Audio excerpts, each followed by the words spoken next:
სამცხე-ჯავახეთის სახელმწიფო უნივერსიტეტმა საქართველოს სახელმწიფო მოდერნიზაციის ინსტიტუტთან მემორანდუმი გააფორმა. ამასთან დაკავშირებით უმაღლეს საგანმანათლებლო დაწესებულებას ინსტიტუტის დამფუძნებლები ესტუმრნენ. დოკუმენტის გაფორმების შემდეგ სტუმრებმა სტუდენტებთან და პროფესორ-მასწავლებლებთან პროექტის სახელწოდებით უკან მომავალში პრეზენტაცია გამართეს. მათი თქმით, სამოქალაქო სექტორისა და სახელმწიფოს აქტიური ურთიერთობა ხელს ევროინტეგრაციის პროცესის დაჩქარებას შეუწყობს. ამ კუთხით კი საქართველოს სახელმწიფო მოდერნიზაციის ინსტიტუტი საუნივერსიტეტო ჩართულობისათვის არაერთ პროექტს განახორციელებს.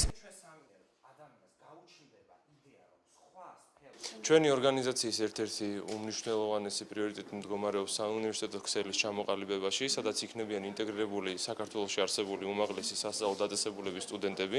რაც შეეხება ჩვენი ორგანიზაციის კონცეფციას, იგი მდგომარეობს შემდეგში, რომ სტუდენტური ქსელის საშუალებით იქნეს გადაწყვეტილი ისეთი საკითხები, რომლებიც უმნიშვნელოვანესია დღესდღეობით ქართული სახელმწიფოებრიობის, ეს დაკავშირებულია ევროინტეგრაციასთან. ძალიან საინტერესო იდეები აქვთ.